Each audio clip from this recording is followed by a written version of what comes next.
यह सरकार हमेशा नफरत की राजनीति करती है। यह सरकार बदला बिहार की बुनियाद नफरत की राजनीति पे रखी गई है।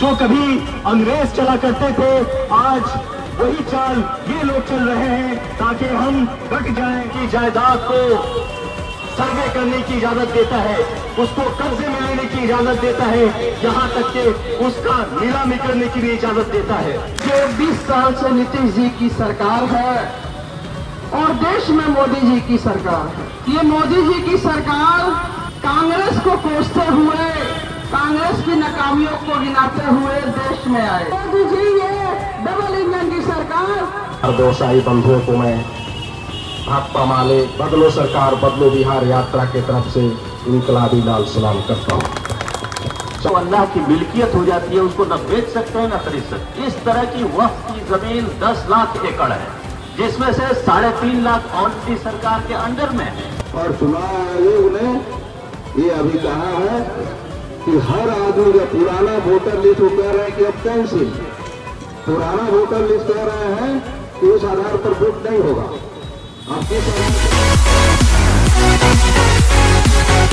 जन संवाद सभा को संबोधित करने के लिए मैं अपनी पार्टी के मोतिहारी नगर के कमेटी के सचिव कामरेड शबनम खातून को मैं आमंत्रित करता हूं कि जन संवाद सभा को संबोधित करें। कामरेड शबनम खातून।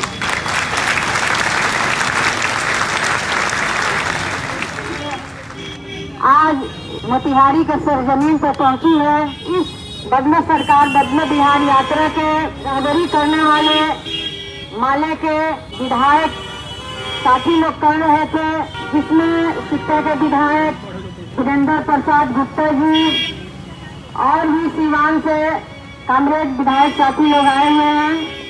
इसलिए बदला सरकार यात्रा बिहार में बहुत जरूरी थी और हमारे लोगों को यह बताना बहुत लाजमी था कि सरकार को क्यों बदलना। बदला सरकार बदला बिहार इसलिए जरूरी है कि हमारे बिहार में जितने भी नौजवान हैं पढ़ लिख करके आज मजबूर हैं हिंदुस्तान के दूसरे राज्यों में जाने के लिए, विदेश में जाने के लिए, कमाने के लिए, अपनी रोजी रोटी चलाने के लिए। इसलिए इस बदला बिहार बदला सरकार यात्रा इसलिए भी जरूरी थी कि इस बिहार में लगातार जो सुशासन की सरकार है, डबल इंजन की सरकार है, माननीय नीतीश कुमार हुकूमत बिहार वजीर आला जो कहा करते थे वो से जीतते थे। और आज हाल ये है कि बिहार में कोई ऐसा जिला बाकी नहीं है जहां लगातार बच्चियों के साथ, छोटी छोटी बच्चियों के साथ बलात्कार नहीं हो रहा।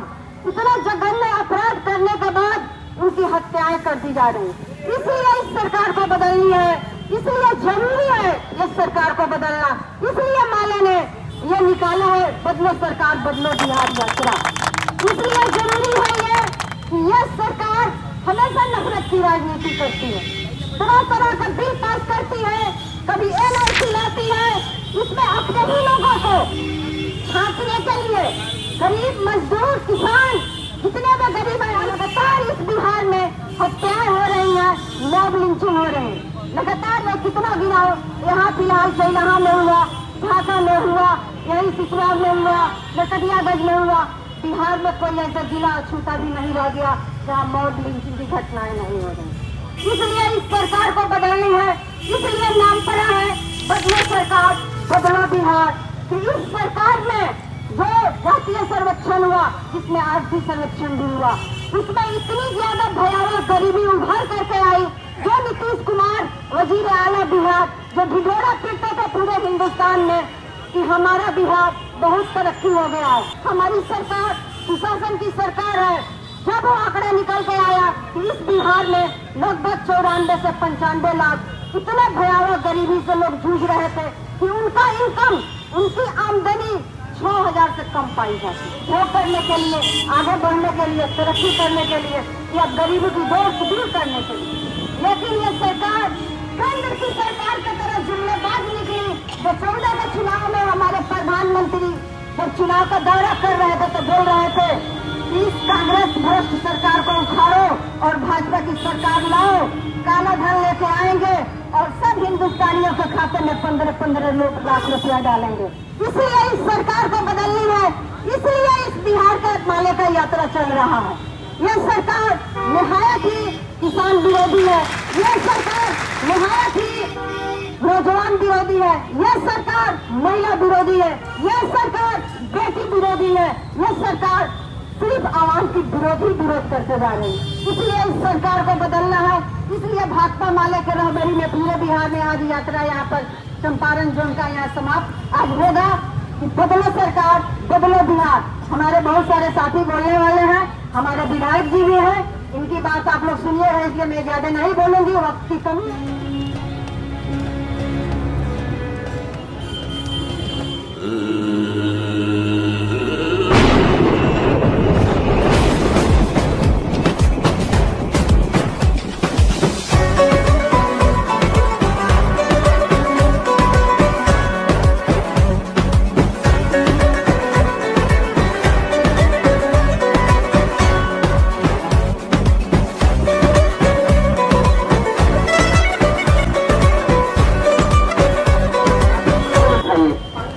आइए भाई आइए, अब जगह कम है, सीमित है। आपके सांसद से 2 आदमी को ही हम इस मंच के साइड में आमंत्रित कर रहे हैं। राघव जी को बैठाइए, उधर कुर्सी नहीं है तो कुर्सी साथी लोग को ले लीजिए।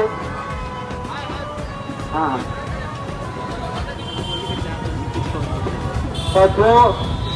बदलो बिहार बदलो सरकार यात्रा के आगमन पर सुनकर इस कचहरी चौक पर हम लोग के बीच से शामिल हुए हैं। तारीखों के वतन जलसचक साथियों की एक संस्था है जो इंसाफ के लिए, न्याय के लिए लगातार लड़ रही है। उनके सेक्रेटरी माहरूफ हसन अजीत जी हम लोग के बीच मौजूद है, मांग पत्र लेकर आए हैं। हमारी पार्टी के जो विधायक दल के उप नेता हैं सदैव राम जी, उनके नाम से शायद मांग पत्र लेकर आए हैं। अभी हम लोग के बीच पश्चिम चौपाल शिक्षा के जो विधायक हैं, जो भी तारीख वतन की तरफ से इस यात्रा में शामिल हुए हैं, मंच पर बैठे हैं, तो मेरा विचार है कि पहले अपनी मांग पत्र विधायक जो हम लोग के बीच मौजूद है तो इनको समर्पित कीजिए आप आगे आकर के।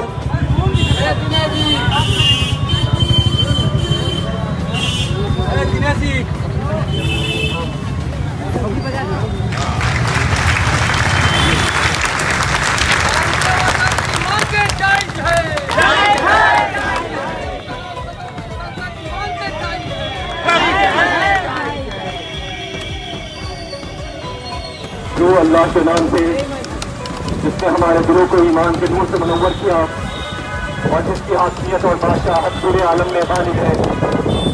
मोहतरम कॉमरेड, अजीज साथियों, देश के सम्मानित नागरिकों, आज तहरीक वतन की नुमाइंदगी करते हुए इस बावकार इजलास में शामिल होकर मैं बड़ा खुशकिस्मत समझ रहा हूँ और मेरे लिए बड़ी ही फख्र और नाज की बात है।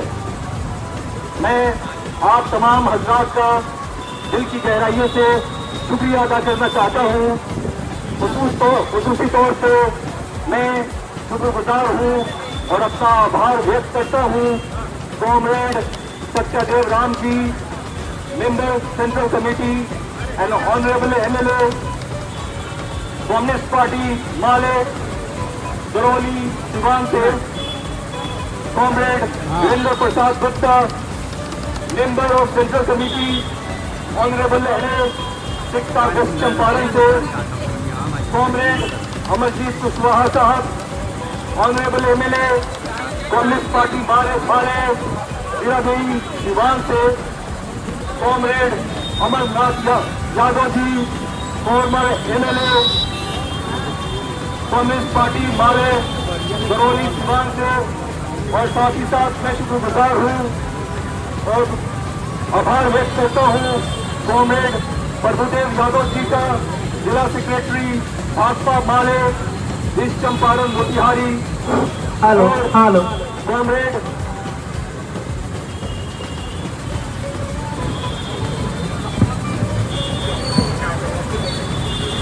भाइयों, बुजुर्गों, देश के सम्मानित नागरिकों, इज्जतदार शहरियों, आज हम सिर्फ एक प्रवक्ता की हैसियत से यहाँ जमा नहीं हुए हैं, बल्कि मैं यहाँ पे एक स्वाभिमानी भारतीय की हैसियत से, एक हसास मुसलमान की हैसियत से आप सबके सामने अपनी बात रखने के लिए आया हूँ। आप सबसे एक गुहार लगाने के लिए आया हूँ, आप सबसे एक फरियाद लगाने के लिए आया हूँ कि मेरे हिंदुस्तान को बचा लो, शान से लहरा रहे तिरंगे की अजमत को बचा लो, हिंदू मुस्लिम एकता जिंदाबाद का नारा दोबारा से लगा दो, भारतीय एकता जिंदाबाद का नारा एक बार फिर से लगा दो, नफरत की बुनियाद पे बन रहे काले कानून को मिटा दो, नफरत की बुनियाद पे हो रही राजनीति को मिटा दो। आज वक्त तरमीमी एक्ट ये वही काला कानून है जो भारत की छाती पे किसी अजगर के मानिंद आकर बैठ गया है। ये वही काला कानून है जो भारत के संविधान का धज्जी उड़ा रहा है। ये वही काला कानून है जो हमें बांटने की साजिश दोबारा से की बुनियाद नफरत की राजनीति पे रखी गई है। जो कभी अंग्रेज चला करते थे, आज वही चाल ये लोग चल रहे हैं ताकि हम डट जाएं। लेकिन हमने भी कसम खाई है कि हिंदुस्तान की अजमत पे आंच नहीं आने देंगे, हिंदुस्तान की शान पे आंच नहीं आने देंगे। उनके नफरत का जवाब हमारी मोहब्बत है, उनके इस काले कानून का जवाब हमारी मुखालफत है, और उनके इस जुल्म और सितम का जवाब हमारा इत्तेहाद, हमारा यूनिटी है।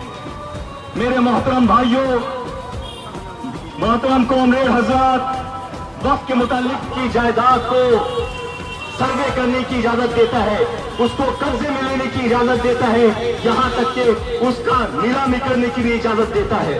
वक्त तरमीमी एक्ट की मुखालफत हम क्यों कर रहे हैं, ये भी सुनते जाइए। वक्त एक्ट 2025 ये वही काला कानून है जिसमें आपने कलेक्टर को सारा अधिकार दे दिया है, जो खुद सेंटर का एक शख्स है। वक्त एक्ट इस बिल की मुखालफत हम इसलिए कर रहे हैं जिसमें आपने गैर मुस्लिमों को जोड़ दिया है, जिसका दीन इस्लाम से कोई ताल्लुक नहीं। इस बिल की मुखालफत हम इसलिए कर रहे हैं कि अब आपने कह दिया है कि जो 5 साल का प्रैक्टिसिंग मुस्लिम होगा बस वही वक्त में दान कर सकता है। यानी कि अब सरकार हमें बताएगी कि हम सच्चे मुसलमान हैं या नहीं, और तब जाके हम ये दान और पुण्य का काम कर सकते हैं। बताइए, ये हमारे नबी कब से हो गए? इनका फरमान नौज़बिल्लाह अल्लाह का फरमान कब से हो गया? बताइए, हम कैसे मुदाखलत इनकी बर्दाश्त करें अपने दीन और शरीयत में? वक्त तरमीमी एक्ट की मुखालफत हम इसलिए कर रहे हैं क्योंकि ये भारत के संविधान की मुखालफत करता है, ये भारत के संविधान के खिलाफ में खड़ा हुआ है। बताइए, कोई भी हिंदुस्तानी इसको कैसे बर्दाश्त कर सकता है? वक्त तरमीमी एक्ट की मुखालफत हम इसलिए कर रहे हैं क्योंकि इसमें आपने लिमिटेशन एक्ट को जोड़ दिया है। जिस जायदाद पे जो 12 साल तक अगर ये लोग गैर तरीके से कब्जा में कर लेते हैं तो ये उनका हो जाएगा, ये है लिमिटेशन एक्ट। इसलिए हम इस बिल की मुखालफत कर रहे हैं।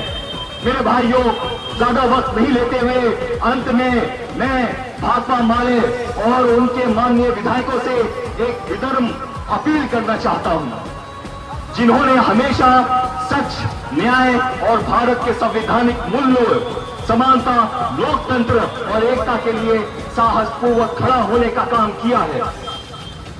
आगामी बिहार विधानसभा सत्र में कृपया किया जाने वक्त एक्ट 2025 के खिलाफ हमारी चिंताओं को सदन में मजबूती से उठाएं। यह कानून न केवल असंवैधानिक और अलोकतांत्रिक है बल्कि अत्यंत भेदभावपूर्ण और अन्यायपूर्ण भी है। ये गरीबों, वंचितों और आम नागरिकों की संपत्ति और अधिकारों को बिना किसी जवाबदेही के हड़पने की छूट देता है। यदि हमारे मुद्दे को आप विधानसभा में उठाते हैं तो हम आपके अत्यंत आभारी रहेंगे। विशेष रूप से हम निवेदन करते हैं कॉमरेड सत्यदेव राम जी का, communist party MLA Bhakpa Maale Garauli Siwan से, कॉमरेड वीरेंद्र प्रसाद गुप्ता जी, केंद्रीय सदस्य कमेटी भाकपा माले सिकतावी वेस्ट चंपारण से और comrade Amarjeet Kushwaha honourable MLA Bhakpa Maale चिरादेश सिवान से। विधानसभा में आपकी आवाज तहरीके वतन की नहीं बल्कि उन हजारों लोगों की आवाज होगी जो न्याय, सम्मान और समानता के हकदार हैं। इस शेर के साथ मैं अपनी बात को खत्म करता हूं कि टल न सकते थे जो जंग में अड़ जाते थे, पांव शेरों के भी मैदान से उखड़ जाते थे, तुझसे सरकश हुआ कोई तो बिगड़ जाते थे, देख क्या चीज है हम तोप से डर जाते थे। शुक्रिया, धन्यवाद।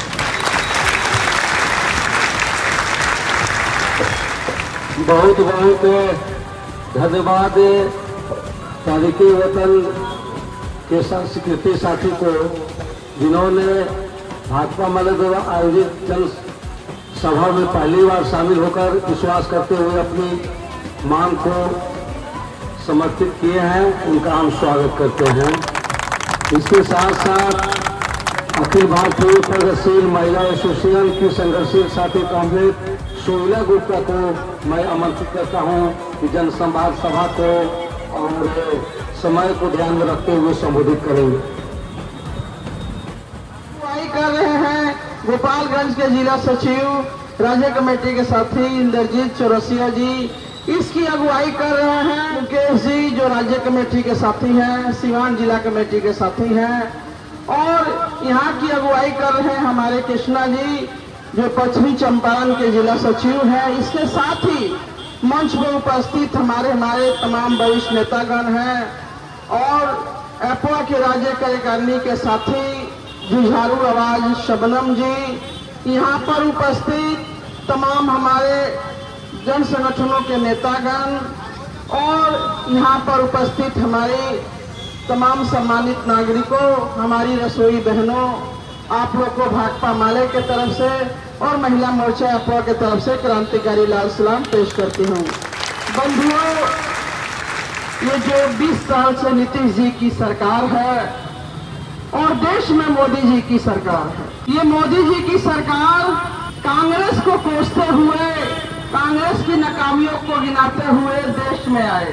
कह रहे थे कि हम देश में आएंगे तो छोड़ दीजिए बाकी लोगों को, हम महंगाई कम करेंगे, हम बेटी बचाने और बेटी पढ़ाने का दावा करते हैं। वो कह रहे थे कि हम तमाम भाई कर्मी, उस समूह की महिलाएं और जीविका क्या दशा है भाई, दशा बहुत बेहाल है। तो इसकी जिम्मेवार ये सरकार है। तो जब जिम्मेवार सरकार होगी तो सरकार को हटाना होगा ना, बिना हटाए हम लोग की मुक्ति नहीं है।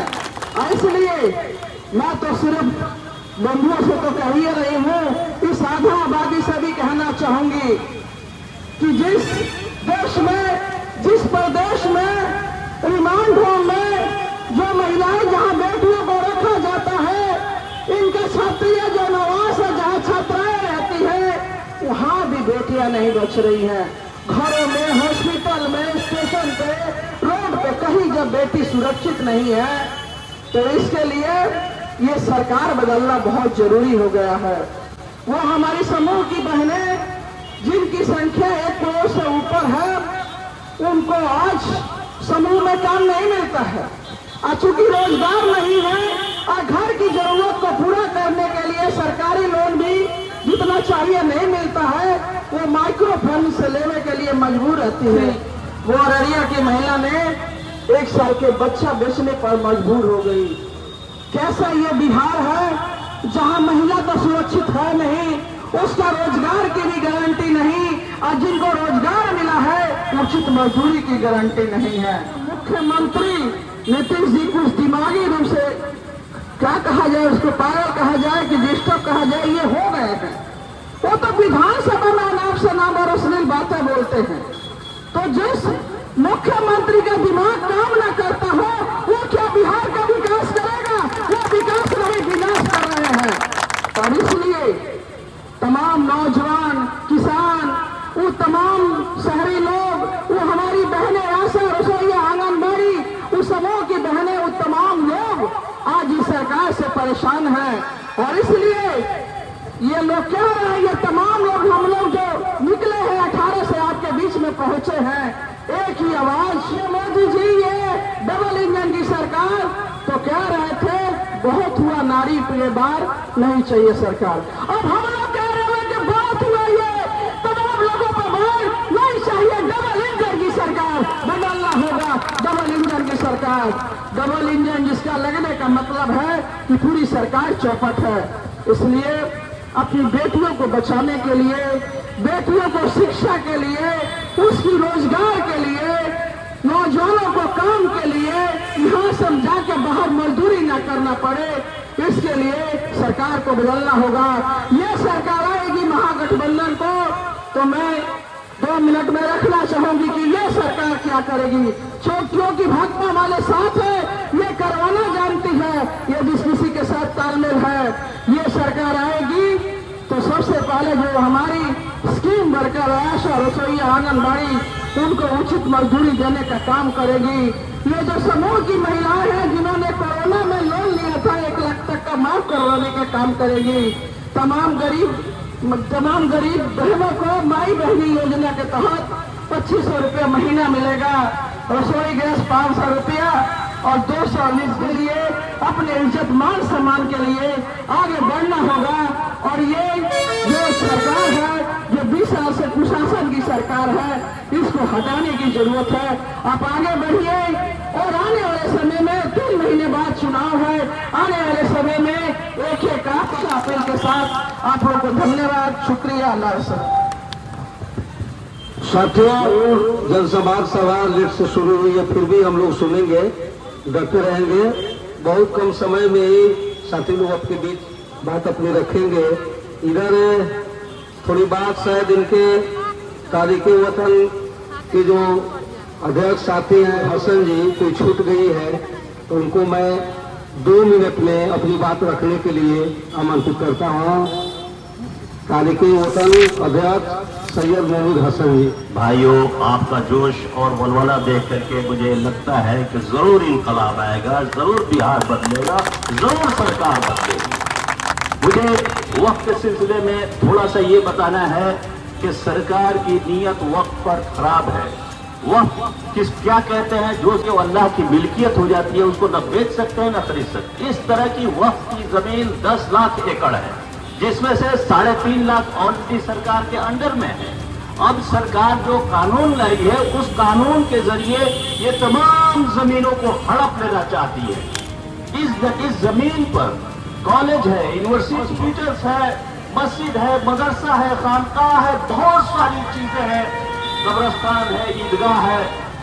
अब सरकार ये इस कानून के जरिए तमाम चीजों को, तमाम जमीनों को सरकारी जमीन घोषित कर देना चाहती है। एक चेंज उसमें यह है कि वक्फ की जमीन पहले ट्रिब्यूनल होता था, सिविल अदालत वक्फ बोर्ड के अंदर, सरकार ने उसको हटा दिया, इसमें संशोधन किया, वो संशोधन मैं बता रहा हूं, उसको हटा दिया, पूरा पावर डीएम को दे दिया। अगर डीएम ने कहा कि ये मस्जिद की जमीन सरकारी है तो उसको बुलडोज कर दिया जाएगा। और कमाल की बात यह है कि आप हाई कोर्ट और सुप्रीम कोर्ट पर भी नहीं जा सकते। और दूसरा ये कि वक्त की जो 200 400 साल पुरानी जमीन है, उसके लिए सरकार ये कहती है कि आप उसका कागज पेश कीजिए। अब 400 साल पुराने जायदाद का कैसे कागज पेश कर सकते हैं, तो फिर सरकार ये कहती है वो जमीन सरकार की है। मिसाल के तौर पर गांधी मैदान पटना, वो खैरुल मियां ने वक्फ किया ईदगाह के लिए, तो ईद की नमाज पढ़ी जाती है, लेकिन सरकार के अंडर में है। इसी तरह तकरीबन 3.5 लाख जमीन सरकार के अंडर में है, और सरकार ने संशोधन करके उन तमाम जमीनों को हड़प लेना चाहती है। अगर अभी एक कानून सुप्रीम कोर्ट में फंसा हुआ है, सुप्रीम कोर्ट ने कहा कि ये कानून संविधान के खिलाफ है। मिसाल के तौर पर लिमिटेशन एक्ट के 12 साल अगर वक्त की जमीन आपके अंडर में है तो आप ही की हो जाएगी, आर्टिकल 14 के खिलाफ है, संविधान के खिलाफ है। तो 40 संशोधन किया है, वो सब के सब संविधान के खिलाफ है। कितनी शर्म की बात है कि जो लोग संविधान की कसम खाते हैं, अपना ओहदा ग्रहण करने से पहले वही लोग पार्लियामेंट में बैठ करके अपनी कसम को तोड़ दिया और संविधान के खिलाफ कानून बनाया। कब्रिस्तान दे देगा सरकार अपने दोस्तों को, वो लोग उसको घेराबंदी बना के फूल लगा के बेचेंगे, कवर बना के बेचेंगे 25,000 50,000 में, जैसे अमेरिका और यूरोप में बिकता है। क्या हम उसको खरीद सकेंगे? फिर क्या करेंगे? ये बारी आप पर भी आएगी, शमशान घाट भी कब्जा करेगी। क्या कीजिएगा आपके मुर्दों को? चीन कौवा खाएंगे? कहाँ ले जाइएगा? तो ये सब कब्रिस्तान और जगती जी ईदगाह है, सब पर सरकार का कब्जा। मेरा ये कहना है कि सरकार की जो नीयत खराब है वक्फ बोर्ड पर और जो वक्फ संशोधन सरकार लाई है वो बहुत ही खतरनाक है। उसको अभी सुप्रीम कोर्ट में फैसला तो आ गया है, लेकिन ऐसा लगता है कि वो सरकार के खिलाफ है, इसलिए सरकार ने उसको रोक रखा है। चीफ जस्टिस नवंबर में रिटायर हो जाए। जो आप जुल्म के खिलाफ आवाज उठाते हैं और सच्चाई को साबित करना चाहते हैं, एक ईमानदार सरकार लाना चाहते हैं, इसलिए हम आपके साथ जुड़े हैं कि हम जुल्म के खिलाफ आवाज उठा रहे हैं। आप हमारा साथ दीजिए, हम आपके साथ खड़े हैं। हमारी आवाज को संविधान में जरूर उठाइए कि सरकार ऐसा बिल्कुल लाई है जिससे 10 लाख एकड़ करीब कब्जा कर लेना चाहते हैं, उसका पेट भरा नहीं है। अभी वो मस्जिद की जमीन, ईदगाह और कब्रिस्तान, मुर्दों की जमीन कब्जा करना चाहती है। तो ये मेरे भाइयों, यही मेरा कहना है। हम आपका बहुत बहुत शुक्रिया और धन्यवाद। अब इसके बाद कॉमरेड वीरेंद्र गुप्ता जी, कॉमरेड सोहिला गुप्ता सहित तमाम साथी जो नेतृत्व कर रहे हैं और यहाँ उपस्थित तमाम नौजवान, किसान, मजदूर, माँ और बहनों, यहाँ के तमाम दुकानदार, व्यवसायी बंधुओं को मैं भाकपा माले बदलो सरकार बदलो बिहार यात्रा के तरफ से इनकलाबी लाल सलाम करता हूँ।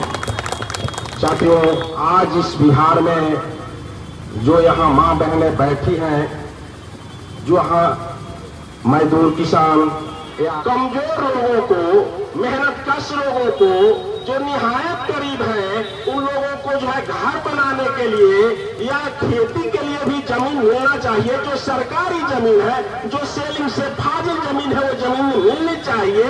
सरकार ने शुरुआती दौर में एक आयोग का गठन की, डी बंदोपाध्याय आयोग का, जिसके जो है नेतृत्व में सर्वे हुआ तो लगभग 21 लाख एकड़ के करीब जमीन जो है बिहार में निकला।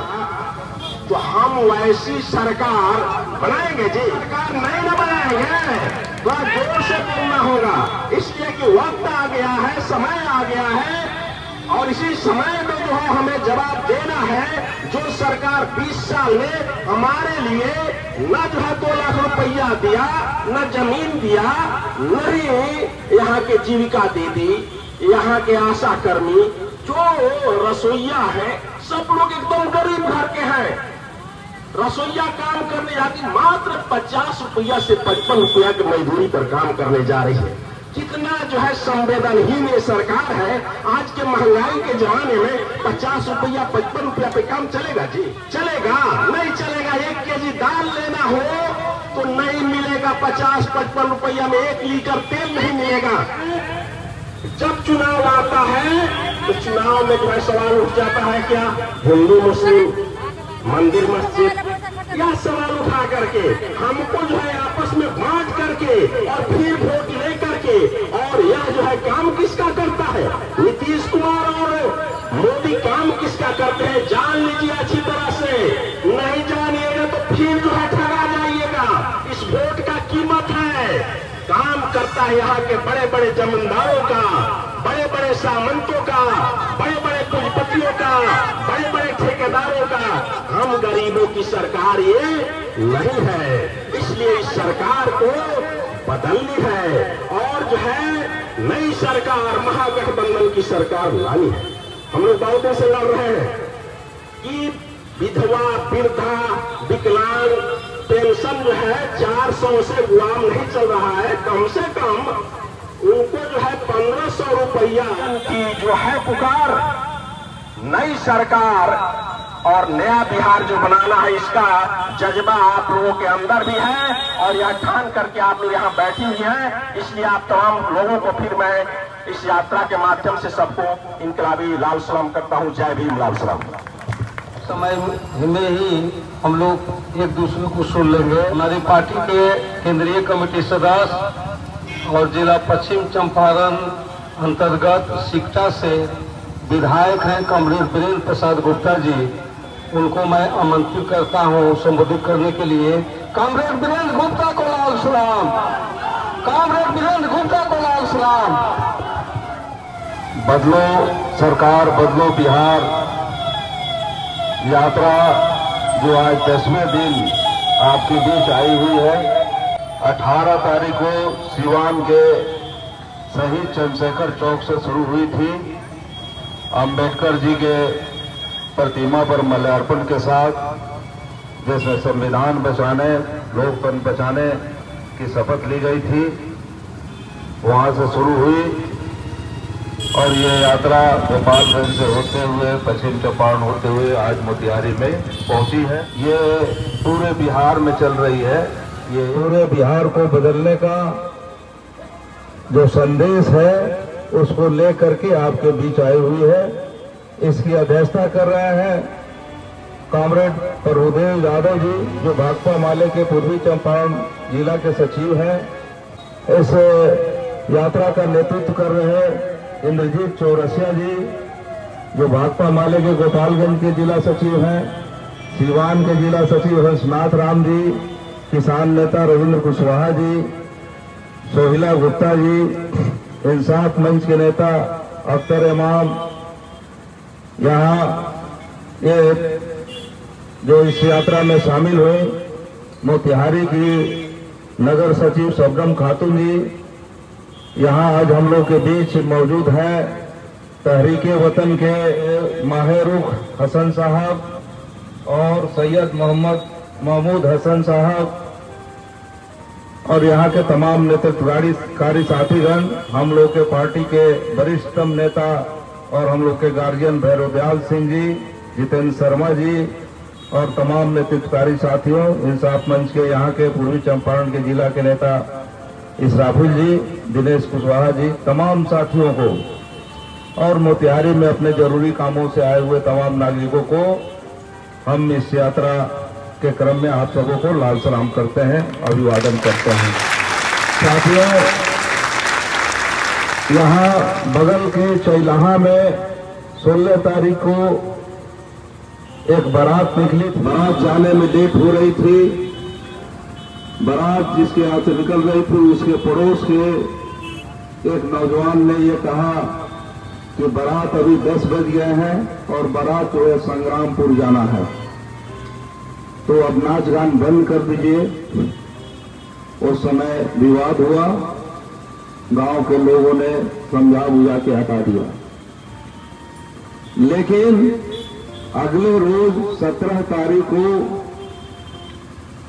उस नौजवान की इसलिए हत्या कर दी जा रही है कि यहाँ भाजपा का राज चलता है और ये मुसलमान है और ये 5-6 घर का ही होकर के ये विरोध करता है और उसके बाद उसकी हत्या कर दी जाती है उसके दरवाजे पर जय श्री राम का नारा लगाते हुए। और पुलिस प्रशासन जो है इन तमाम घटनाओं में उन हत्यारों के साथ है। उसके तमाम हत्यारों को बचाने के लिए जो है एमपी से लेके यहाँ के एमएलए तक पैरवी कर रहे हैं उस केस की लिपापोती करने के लिए। तो आप सोच लीजिए कि कैसा राज चल रहा है। अभी हम लोगों ने देखा मैराकांड में एक अति पिछड़ी जाति की युवती जो थी उसके साथ रेप की घटना सामने आई। उसको पुलिस वाले जो है दूसरी कहानी बना के प्रसारित कर रहे हैं। गया जिला में आपने देखा कि एक छोटी बच्ची के साथ बलात्कार होता है और जब वो मरणासन हो जाती है तो उसका इलाज करने के लिए जिस डॉक्टर को लोग बुलाते हैं उस डॉक्टर को ही बांध करके पेड़ में बांध करके पीटा जाता है। आप सोच सकते हैं कैसा राज चल रहा है।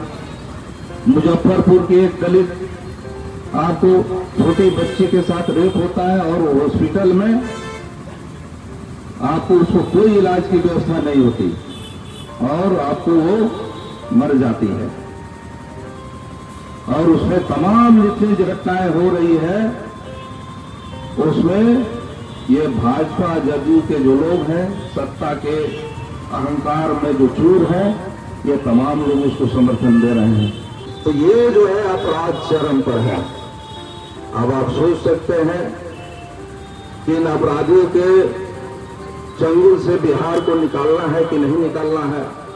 ये मॉब लिंचिंग करते हैं और भाजपा के नेता बेहाई के साथ उन तमाम मॉब लिंचिंग करने वाले बलात्कारियों तमाम लोगों के पक्ष में खड़े होते हैं, जुलूस प्रदर्शन करते हैं। हम आपसे ये कहना चाहेंगे कि ये तो समान लॉ एंड ऑर्डर की बात है, लेकिन आप खुद सोच लीजिए कि ये जो महिला बैठी हुई है कामरेड लोग, 50-55 रुपया में काम इनको करना पड़ता है, गुलाम की तरह 8 घंटे खटना है। और जब ये मजदूरी के लिए मांग करने जाती है पटना की सड़कों पर कि हमारा मानदेय बढ़ाया जाए, हमारा प्रोत्साहन राशि बढ़ाया जाए, तो इन पर लाठियां चलती हैं। जीविका दीदियों ने लंबा हड़ताल किया, लेकिन उनको हड़ताल की सजा दी गई। उनका प्रोत्साहन राशि मानदेय बढ़ाने की बात नहीं, उनको हड़ताल की सजा दी गई और ये कहा गया कि तुमको सब काम से निकाल दिया जाएगा। कौन सा राज चल रहा है? यदि आप मजदूरी मांगेंगे तो आपको काम से हटा दिया जाएगा। ये राज चल रहा है और ये तमाम भाजपा जदयू का राज है। ये डाटा ऑपरेटर है, ये जो तमाम तरह के जो ब्लॉक में काम करने वाले कंप्यूटर संचालक हैं, इनको 12,000-15,000 रुपए दिया जाता है। और भाजपा के नेता जो है आउटसोर्सिंग कंपनी बना करके उनकी बहाली का मालिक बन जाता है, उसको सरकार से मिलता है 30,000, 35,000। तो इनके पाप का घड़ा भर गया है। ये किसानों के साथ भी वैसा ही कर रहे हैं। किसान कह रहे हैं कि हमारे बाढ़ सौकाड़ की समस्या का समाधान करो, लेकिन ये उनकी बात नहीं सुनते हैं। छात्र नौजवान कह रहे हैं कि हमारी पढ़ाई लिखाई और रोजगार की व्यवस्था करो, उसको भी ये सुनने के लिए तैयार नहीं है। ठेका मानदेय संविदा वाले लोग ये कहते हैं हमारा वेतन में वृद्धि करो, उसको सुनने के लिए तैयार नहीं है। गांव के गरीब कहते हैं कि हमारा बिजली बिल जो है फर्जी बना के दिया जाता है, हमको कंपनियां लूट रही है, इस बिजली बिल को माफ करो, उसको भी ये सरकार सुनने के लिए तैयार नहीं है। गांव के लोग ये कह रहे हैं कि हम जिस जमीन पर बसे हुए हैं, सैकड़ों बरसों से वो जमीन हमारी पुश्तैनी है, उस पर हमको अधिकार, कानूनी अधिकार दो, उस पर भी अब सरकार सुनने के लिए तैयार नहीं है। ये सरकार किस लिए रहेगी? ये सरकार आपको नहीं रहेगी। इस लिहाज से ये पार्टी ने जो जनता की जन की बात है, जो बिहार के करोड़ों करोड़ लोगों की आवाज है, उस नारे को दिया है कि जन जन की है एक ही पुकार, बदलो सरकार बदलो बिहार।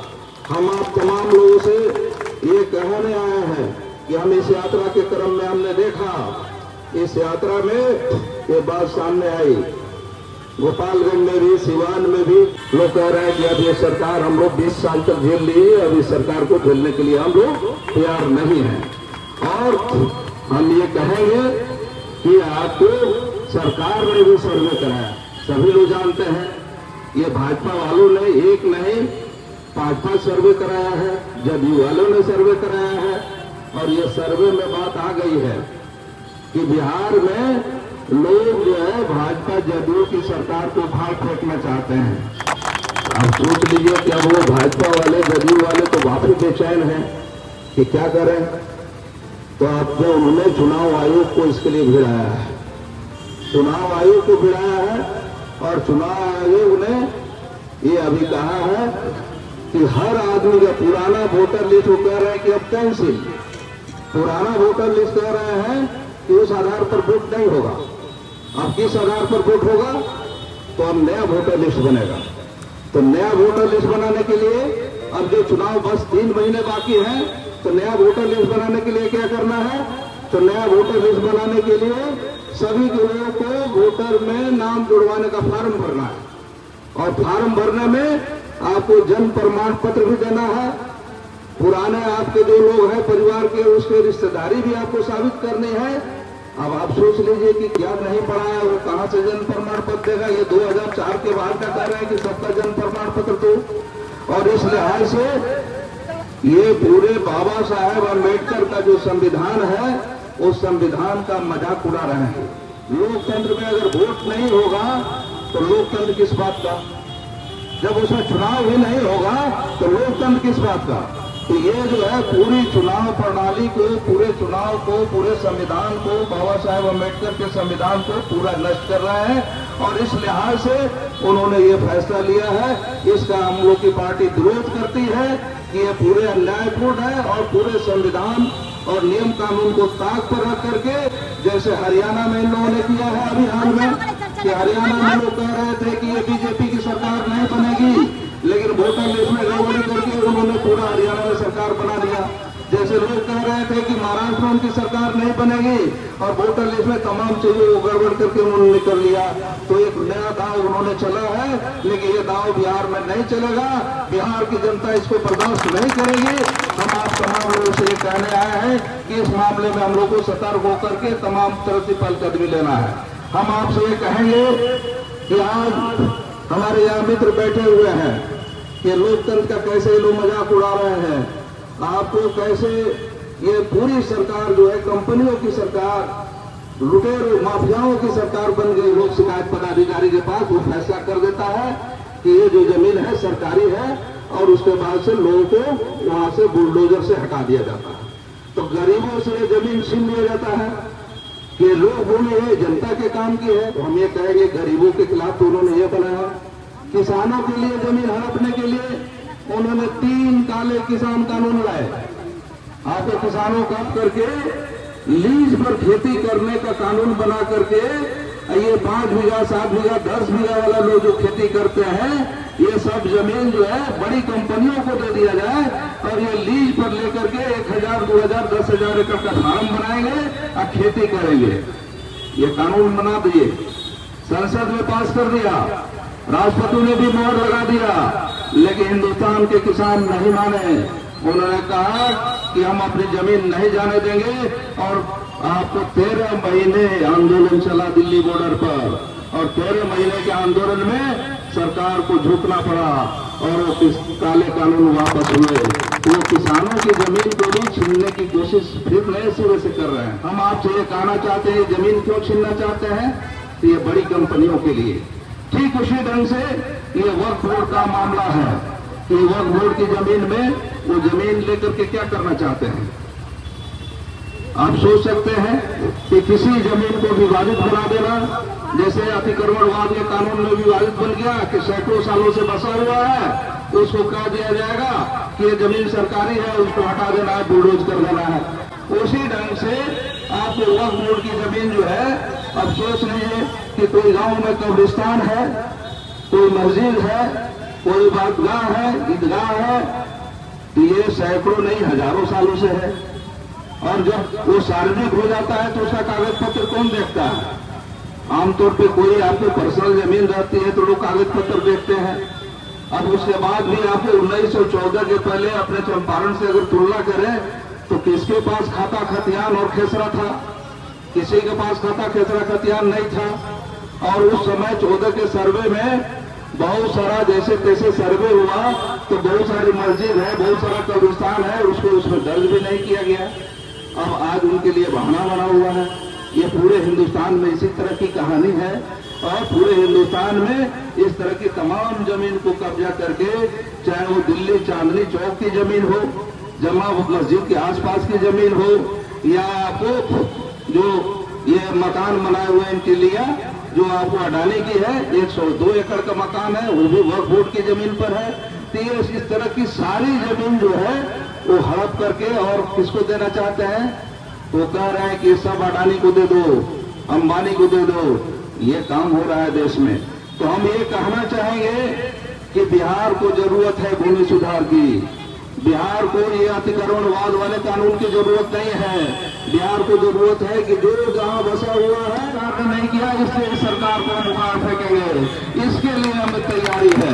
हम आपसे ये कहेंगे कि अल्पसंख्यक भाइयों के लिए ये जरूरी है कि आपको आज एकजुट होकर के तमाम लोगों को जो आपकी जमीन हड़पी जा रही है, ये आप ही की जमीन नहीं हड़पी जा रही है, ये खेत मजदूरों को जमीन हड़प रहे हैं, उनकी आवास भूमि को हड़प रहे हैं, ये किसानों की जमीन को हड़प रहे हैं। तो सब मिल करके हम इसका मुकाबला करेंगे।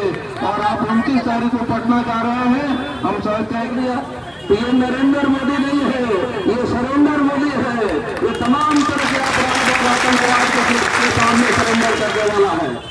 ये भी आपने देखा ईरान के साथ, ईरान पर जब आपको इजरायली बमबारी हुई, अमेरिका ने हमला किया, ईरान से भारत की दोस्ती रही, वहां से 60% से ज्यादा तेल आयात होता है। और इस मामले में भारत से जो पेट्रोल डीजल भारत जो भी आ रहा है, यहाँ से जो भी यहाँ से जरूरी खाने पीने की चीजें वहां जाती रही हैं। और बहुत सारे सभ्यता संस्कृति का भी लगातार हजारों सालों से संबंध है, उसको ताक पर रखते हुए अमेरिका के डर से एक शब्द आपको मोदी ने नहीं बोला। हम आपसे कहेंगे कि पूरे भारत की प्रतिष्ठा को नष्ट करने वाला प्रधानमंत्री आज तक हिंदुस्तान में ऐसा नहीं हुआ। तो इस भाजपा की सरकार की जरूरत नहीं है, जो बिहार के लोग को तो आपको बर्बाद कर ही रहे हैं, लेकिन देश की प्रतिष्ठा को भी नष्ट कर रहे हैं। ऐसी सरकार की जरूरत नहीं है। हम आपसे ये कहना चाहेंगे कि आने वाले 3 महीनों में, 3 महीनों बाद बिहार में आपको इलेक्शन होना है।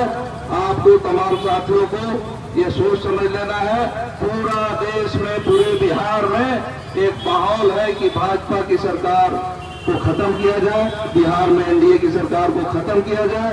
और इसके लिए जो अतिक्रम कर रहे हैं, वोटर लिस्ट का आपको जुगाड़ कर रहे हैं कि वोटर लिस्ट से तमाम दलितों को, अल्पसंख्यकों को, गरीबों को, मुसलमानों को ज्यादा से ज्यादा कैसे छांट देंगे, तो ये उनकी साजिश नहीं चलेगी।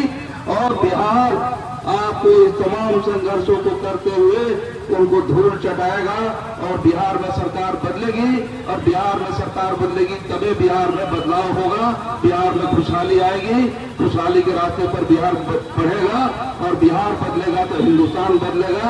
इन्हीं शब्दों के साथ हम आप तमाम लोगों को ये कहेंगे कि बदलो सरकार, बदलो बिहार यात्रा जो है उसका संदेश हर जगह आप लोग गाँव ले जाएंगे और आने वाले दिनों में इस सरकार को उखाड़ फेंकने का संकल्प लेकर के आप जाएंगे। इन्हीं बातों के साथ अपनी बात समाप्त करते हैं। इनकलाब जिंदाबाद, भाजपा वाले जिंदाबाद। आज की जनसभा की अगुवाई की मैं समाप्ति की घोषणा करता हूँ। भाजपा वाले के जो साथी है यहाँ मौजूद है, थोड़ा आगे आइए, नारा लगाना है। हम बोलेंगे जन जन की है ये पुकार, जन जन की है ये पुकार, जन जन की है ये पुकार, जन जन की है ये पुकार। साथियों, जो साथी जिस राज्य से आए हैं वापस लौट सकते हैं अपने अपने घर की ओर। और बदले बिहार, बदले सरकार यात्रा की अंतिम दिन के मौके पर आप लोग शामिल हुए, इसके लिए मैं धन्यवाद देता हूँ।